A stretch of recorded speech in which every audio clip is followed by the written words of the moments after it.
Hi, this is Peter Godinez, your host of Your Pivot Journey. In today's interview, I have the good pleasure of interviewing Jan Johnson, who in my opinion is one of the greatest pole vaulters in the history of the world.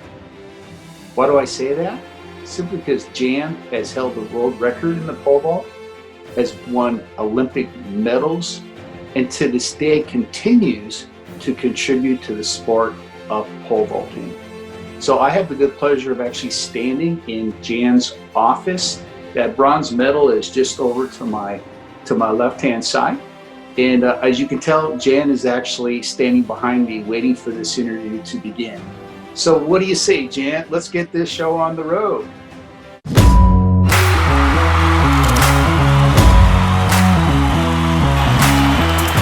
So this is Peter Godinez. I'm the host of Pivot Journey, Your Pivot Journey. And I have the good fortune of having the privilege to interview somebody I've known for years, is Jan Johnson. And I tell you, you know Jan from his pole vaulting experience, but you know, if you're not a pole vaulter, you're going to find what Jan has to say absolutely amazing. And I'll just tell you that if you've ever chased your dreams and you ever run into barriers where it doesn't look like those dreams are going to come true, well, you know what? Jan has been through that, and he's had dreams, and I tell you what, he's living a dream now. So that's my introduction. But I just want to stop talking, Jan, and give you an opportunity to talk. But Jan, you know, you've written three books, and the one that I want to focus in on right now is the High Flyer and the Crimson Tide, the Spree, and the 5 Rings. And basically it's the Journal of the Orange, and this is part 2. Yeah. So Jan, I really just want to start off by saying, what motivated you to write these autobiographies? My mother. My mother 55 years ago told me, hey, keep notes, keep a journal. We were already keeping our training down, you know, how much we lifted and ran and everything. And so I did. And I think she was exactly right. You know, a lot of the memories, I think, especially in the second book, but probably in the first book too, they're just etched in my brain. And I've told them many times at pole vault camps, there's a lot of stuff I never talked about. And there's a lot of stuff I never even brought home to mom and dad after my travels, you know. I mean, we traveled all over the world. Book 2 is about Steve Prefontaine and me traveling the world and running in meets and the stuff that you would run into on the traveling. And I think book 1 is more about the difference between growing up on the South Side industrial belt in Chicago and going to a big multiracial high school and then going to University of Kansas. And I was extremely naive. I went there because many great athletes had gone there, and Jim Ryan was there, and they were probably the best team in the country at the time. And, you know, it was just an interesting sociological comparison between those two environments. And that's really what it's about. So book 2 is more about traveling with the world-class guys, going to the Olympics, stuff like that. USA, USS Army, things like that. So that's what I tried to do. I think that because I've coached so long and I've coached kids for so long, I think it's fair to kind of let them know what you might encounter. Those are the things you can encounter, you know, when you go to college, especially. Sex, drugs, rock and roll, contests, being away from home, all those things.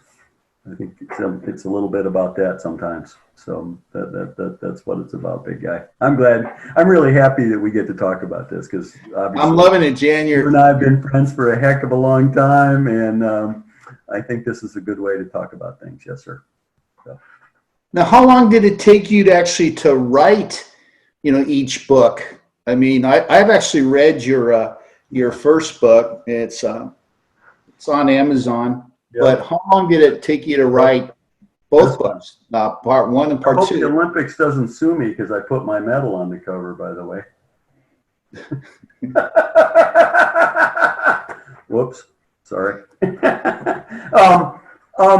I didn't think of it as two books. I thought of it as just writing a story.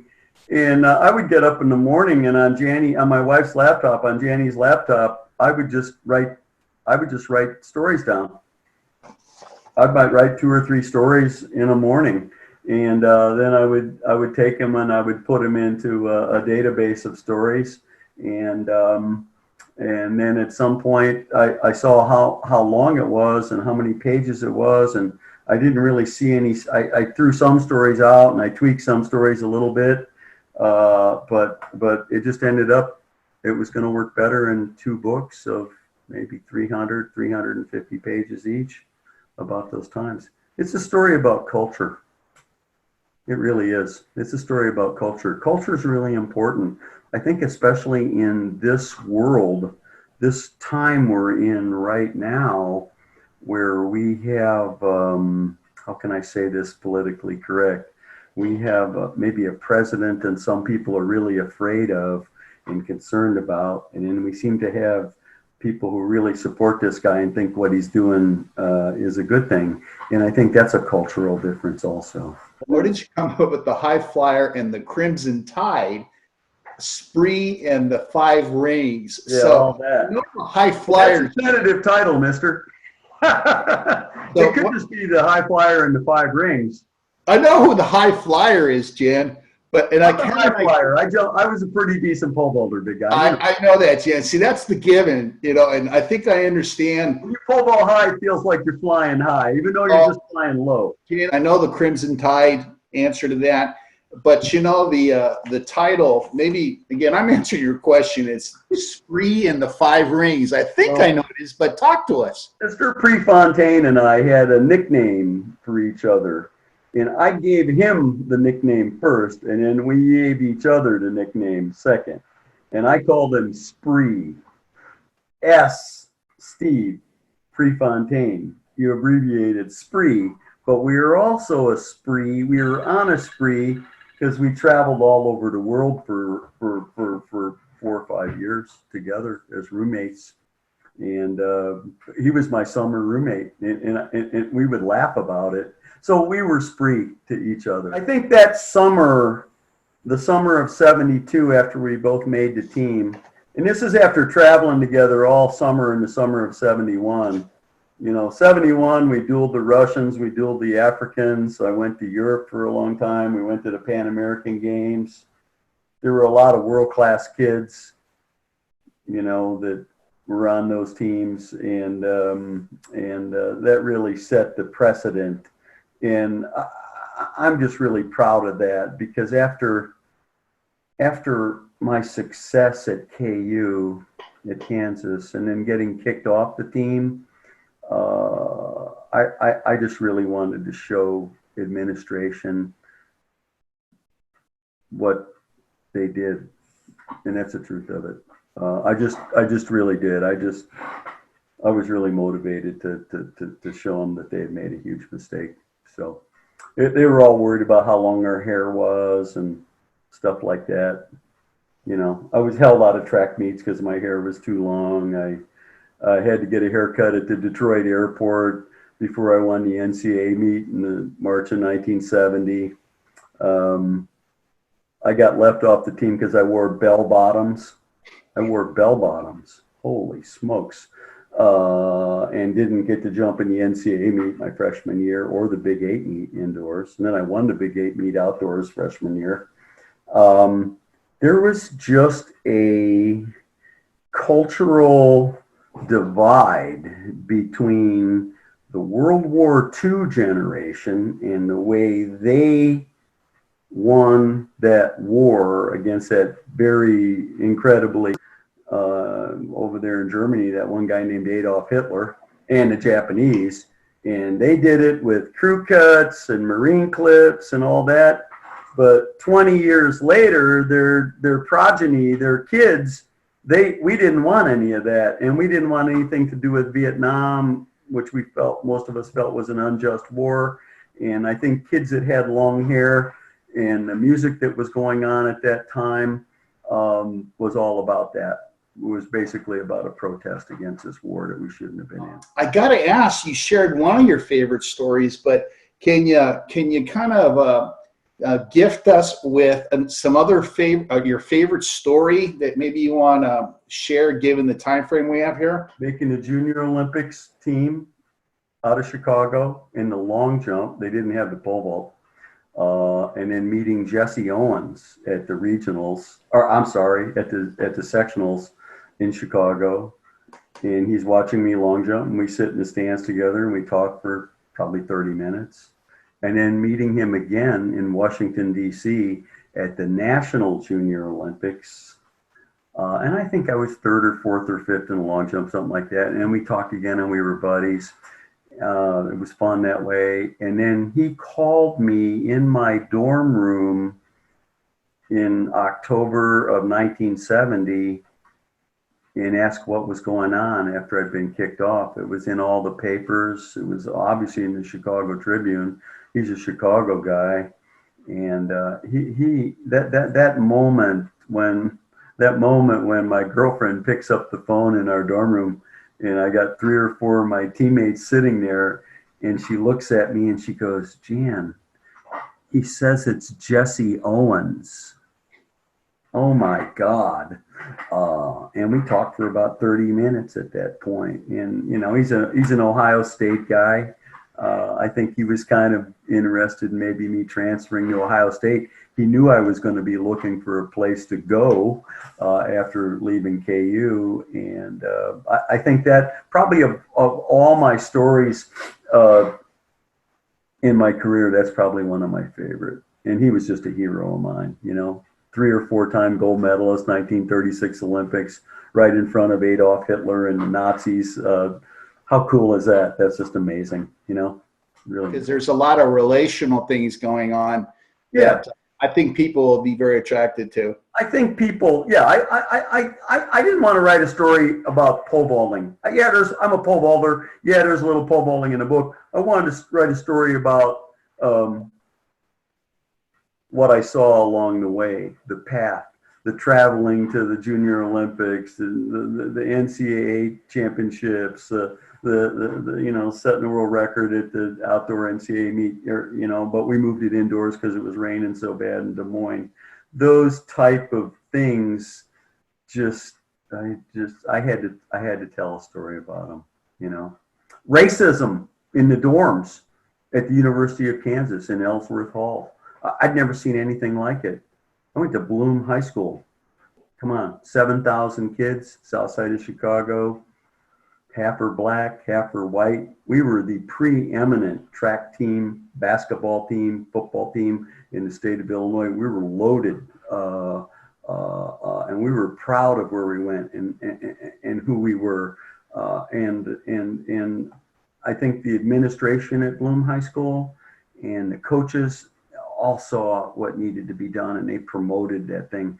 But when I got to KU, I didn't see that. It was just really different, especially in the dorms. So, yeah, I had a number of problems. Well, watching Carlos and Smith after the 200 with the ceremony where they raise their fists and everything. That story in the book, I couldn't believe it. I'd been at school about a month. You know, what do you hope your readers of your book will gain, you know, from the content of this book? Don't believe everything you see and hear. Always try to go at a measured pace. And I think it's really important to know when you're taking a lot of risk and to act accordingly. I really do. You're right. The story of doing roofing on the second story of our house on Steger Road and my mom coming out, you know, just changed everything. But I felt comfortable and I felt safe. And I don't know, I think that's been my model. I think if you're going to have change, then somebody's got to step up and lead the way. And sometimes those rules need to be changed or broken at first. Sometimes people need to step up and say something. I love the way now in this environment with as much media there is, that the media and people are out there still talking about racism in America, in all parts of America. There's racism. It's not just in the South. It's not just in certain places. It's really a little bit everywhere, and it's a lot of bit in some places. And so, you know, that's what I see. It's kind of interesting that it's that way right now. I started writing a book probably 3 or 4 years ago, and I just took my time and kept tweaking it a little bit and tried to make it interesting. And I think I did a pretty good job with that. And I think that point gets the point across. You know, before we sign off, there's something I want to show our viewers here, and that is the photo of you with the infamous Good Luck Monarch singlet that you wore. Oh. So can you just give a little tease as to what that logo, what that Monarch shirt meant to you in that time? I've been in Alabama about 3 months, and I've been up almost every weekend to Boston or New York or Philly. And I came back one weekend, and I can't believe I'm telling this. The art teacher invites me to come and be a model in his class. And then about 3 days later, after I did that, somebody slips this singlet under my door in the dorm room and says, "From your secret admirer." I do not know who it was to this very day. And I wore that butterfly shirt to win both national titles, USATF and AAU that year. I basically did it because, you know, a monarch, as you know, pleases wherever it goes and goes wherever it pleases. Thank you for that. No, it's true. And so that's why. And that was quite a radical thing to do. The first of those 2 meets was in Wichita, which is real close to Lawrence. And of course, I had to wear it there. And I was hoping I got my picture in the paper with it on after I left KU. And I did. Jan, that was a good ending to this. And I want to make sure that we do some others. Would you come back and do some more interviewing and tell us a little more stories? I think it'd be fun to do. You know, there's a lot of things that we could do and talk about. I think it'd be really fun.